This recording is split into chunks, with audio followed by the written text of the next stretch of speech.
자, 박 전 대통령 영장 실질 심사를 하루 앞두고 삼성동 자택 주변에 여전히 지지자들이 몰려들고 있습니다.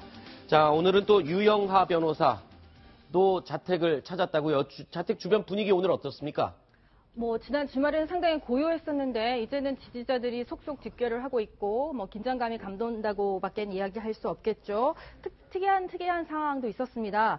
박 전 대통령을 위해서 기도하고 싶은 어쩌면서 중년의 여성이 찾았는데요.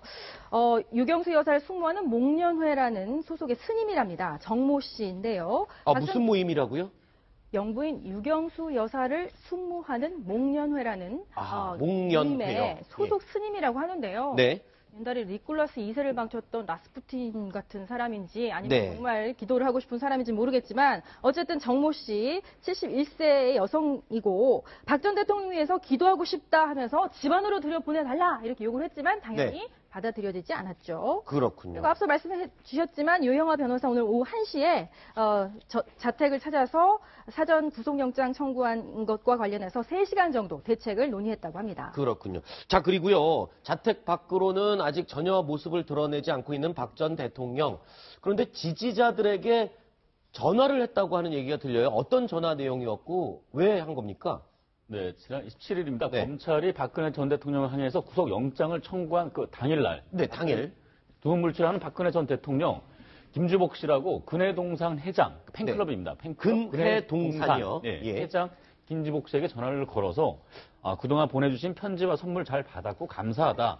앞으로도 열심히 활동해주기 바란다는 메시지를 직접 전했습니다. 그렇군요. 근해동산, 그러니까 팬클럽인가요? 그냥 순수한 박근혜 전 대통령을 좋아하는 사람들이 모인. 그렇습니다. 팬클럽이고 이걸 계속해서 지금 삼성동 자택에 머무르는 동안 꽃다발이라든가 화분이라든가 선물을 계속 보냈었고요. 그리고 앞으로도 지금 현재로도 삼성동 자택 앞에서 지금 법원의 영장 심사를 받는다는 농성을 하고 있는 상태입니다. 자, 박 전 대통령이 앞으로도 계속 활동을 열심히 해주길 바란다. 열심히 활동하라.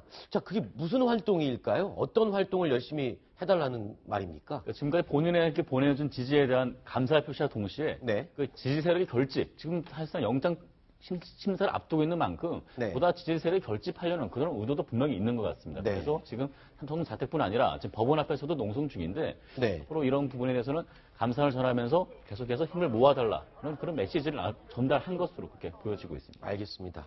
자, 박 전 대통령 영장 실질 심사를 받겠다라고 공식 입장을 밝혔고 바로 내일입니다. 하루 남았는데요.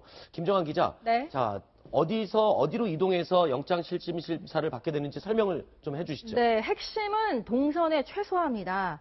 그래서요, 보통은 피의자가 검찰에 들렸다가 법원으로 이동을 하는데 박 전 대통령의 경우에는 바로 법원으로 이동을 합니다. 그래서 지금 그림에서 보시듯이 중앙지검을 가지 않고 법원으로 바로 가서 법원으로 곧장 가서 그렇습니다. 그래서 동선을 최소화한다는 이야기가 바로 거기서 나오는 건데요. 영장 실질 심사가 이루어지는 곳은 321호 법정이죠. 거기에 가게 되면 구치감 또는 영상 녹화실 또는 검사실에서 이제 실질 심사 받은 다음 대기할 예정인데 321호에서는 강부영 영장 전담 판사와 박 전 대통령이 마주 앉게 됩니다. 검사 측에서는 한웅재 부장검사와 이원석 부장검사가 앉을 예정인데요. 변호인 측에서는 유영하 변호사, 아까 오후에 들렸던 그리고 정장현 변호사가 참석할 것으로 알려져 있습니다. 네, 그렇군요. 자, 지금 한웅재 형사 8부장검사, 이원석 특수 1부장검사 사실 검찰 조사 때 그 혐의를 밝히는데 주력했던 그 대표적인 두 사람 영장 실질 심사 때도 역시 검찰 측 입장에서 심사를 같이 받게 되는군요. 자, 근데 법원 측에서도 아마 전직 대통령이기 때문에 좀 경호나 이런 문제에 대해서 신경을 좀 많이 쓸 것 같은데요. 김정한 기자, 어떤 준비가 돼 있습니까? 법원 측에서는? 일단 실질심사 하루 전이 바로 오늘이죠. 6시 반이니까 얼마 안 돼서 청사 정문이 정면 폐쇄가 됩니다. 폐쇄가 풀리는 시간도 아직 정해지지 않았고요. 그만큼 여러 가지 경호나 불상사에 대비하고 불필요한 어떤 혼선을 막겠다는 취지로 읽혀지는데 실질심사가 진행되는 청사 321호 법정과 연결되는 출입문, 그리고 2층 법정동 출입문 또한 조금 뒤인 6시 반부터 전면 폐쇄됩니다. 그렇군요. 자, 그리고 지금 검찰이 법원에 제출한 영장 청구서 그 내용이 일부 언론을 통해서 지금 보도가 됐습니다. 그 내용을 살펴보면요. 이 최순실 씨의 이름이 143번이나 언급된다고요. 이 구속영장 청구의 대상은 박근혜 전 대통령인데 그 안에 최순실 씨의 이름이 143번이 언급된다. 이건 어떤 의미인가요? 그걸 샜네요. 몇 번 나오는지. 그랬죠. 기자들이 다 샜겠죠. 아니 이게 나올 수밖에 없는 게 기본적으로 박근혜 전 대통령은 최순실은 공범입니다. 네. 공범이기 때문에 최순실은 이거하고 둘이 공모해서 피의자 박근혜는 요거했다. 이렇게 쓰거든요. 네. 공모했다는 거. 그러니까 많이 나올 수밖에 없는 거고 더군다나 문제 이제 뇌물죄 같은 경우에 네. 사실 뭐 그런 얘기하지 않습니까? 경제 공동체다. 그렇죠. 독일로 보낸 거를 박근혜 전 대통령 독일로 보내서 최순실이 받지 않습니까? 네. 턱 덮어놓고 박근혜 전 최순실이 받은 거를 박근혜 전 대통령 받은 것으로 보겠다. 이렇게 어떻게 하겠어요? 그렇죠. 관계를 써야 될 거 아니겠어요? 그러니까 네. 지금 보시는 것처럼 최순실은 박근혜 전 대통령 40년 직위로 뭐 아버지 최태민이 뭐 구국봉사단에 어쩌고 저쩌고 뭐 해서 최순실과 이런 관계가 있다라는 것을 계속 나열을 해야 네. 그래야 그런 경제 공동체에 대한 설명들이 충분히 되기 때문에 최순실의 이름이 저렇게 많이 나올 수밖에 없는 것은 어떻게 보면 너무나 당연한 거죠. 그렇군요. 검찰이 지금 혐의를 확신하고 있는 그 부분, 그러니까 뇌물죄 또는 금품 수수 뭐 이런 부분을 입증하려면 경제 공동체라는 걸 입증해야 되는데 그러기 위해서는 최순실 씨와의 관계를 계속 나열을 해야 되고 그렇죠. 그러다 보니 네. 143번이나 최순실 씨가 박근혜 전 대통령에 대한 영장에 등장을 하는 그리고 것이다. 이제 뇌물이 아니더라도 왜 네. K재단, 미래재단 직권남용 얘기도 있지 않습니까? 그렇죠. 다른 대기업들에 그렇죠. 관해서 그런 부분들도 보면 사실은 대부분 최순실과 공모해서 뭐 최순실에다 운영을 시켰다, 네. 뭐 이 사진을 누가 누구에게 보고했다 그런 얘기들이 검찰 공소장에도 다 적시가 돼 있거든요. 네. 그것도 최순실과 공범 관계이기 때문에 당연히 박근혜 대통령 설명하는 것만큼 전 대통령이죠 설명하는 것만큼 최순실의 설명이 들어갈 수밖에 없지요. 그렇군요. 한상준 기자. 그리고요 지난 21일에 박 전 대통령이 검찰 조사를 받을 당시에 검사의 조사 과정에서 박 전 대통령이 눈물을 흘리는 일이 있었다라는 지금 보도가 나오고 있어요. 어떤 내용 때문에 눈물까지 흘린 거였었죠? 뒤늦게 이제 관련 내용과 관련된 내용들이 서서히 좀 알려지고 있는데요. 네. 박근혜 전 대통령의 말은 다음과 같았다고 합니다. 지금 화면에 나오는 것처럼 내가 뇌물 같은 더러운 돈을 받으려고 대통령을 한 줄 아느냐. 네. 즉 뇌물을 입증하려는 검찰의 압박에 박근혜 전 대통령은 전혀 뇌물을 받은 사실이 없다. 전면 부인한 것도 모자라 억울하기 때문에 눈물을 흘리지 않았겠느냐라는 관측이 네. 나오고 있는데요.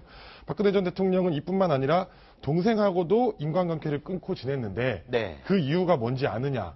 즉 나는 엄격한 자기관리를 하기 위해 동생들과도 만나지 않았는데 네. 왜 나에게 뇌물을 받았다, 즉 더러운 돈을 받았다고 강요를 하느냐라고 반발을 했다는 겁니다. 네. 그런데 박근혜 전 대통령이 격하게 반발하면서 당시 조사실 앞을 지키고 있던 박 전 대통령 비서관들이 놀라서 네. 그 조사실로 뛰어들어가는 그런 일도 있었다고 합니다. 지금 얘기를 들어보면 문 밖에 있던 비서진들이 깜짝 놀라서 뛰어들어갔다 할 정도면 언성도 높아지고 그런 소리가 밖에까지 다 들렸다는 소리겠네요. 그렇죠. 그리고 아마 이 부분이 조사에서 가장 쟁점이 되는 부분이 아니었나 좀 네. 생각이 드는데요.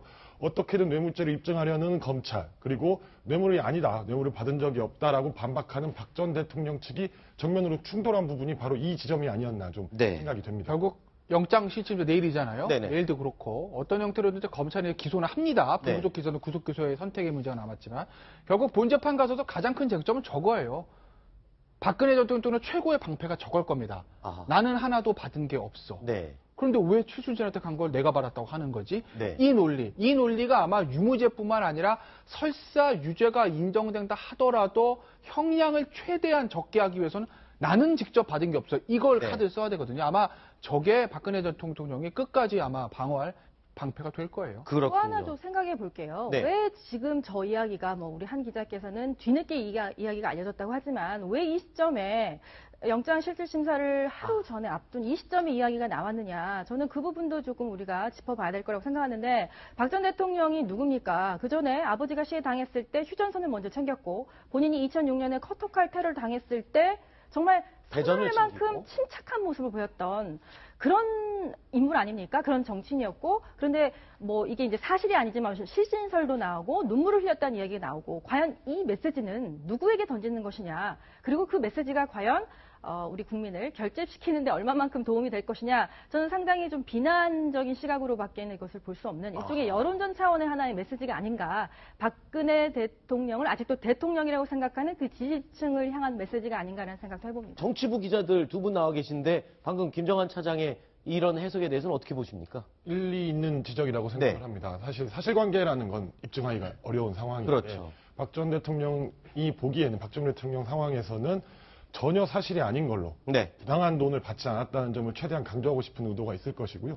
그런 맥락에서 보면 격하게 반발을 했고 그 사실이 알려지지 않았나 그렇게 좀 해석이 됩니다. 그리고 또 그 사실을 알려지게 된 이유는 좀 지지 세력들이 결집을 하고 그 말을 더 좀 모일 수 있지 않을까 이런 좀 의도가 있지 않나 이런 지금 지적을 해주신 거죠. 알겠습니다. 그리고 일단 구속 여부와 상관없이 피의자 신분이기 때문에 이제 재판은 받게 되는 거죠. 박 전 대통령이. 근데 그 재판을 받게 되는 재판정이 의미가 있는 곳이라고요. 그렇죠. 이제 어쨌든 구속 기소든 불구속 기소든 기소는 할 것이고 결국 이제 재판을 받게 되는데 아마 이제 아직 확정된 건 아니죠. 어디서 받을지. 그런데 아마 저 417호 대법정에서 받을 가능성이 한 99%입니다. 왜냐면 가장 커요.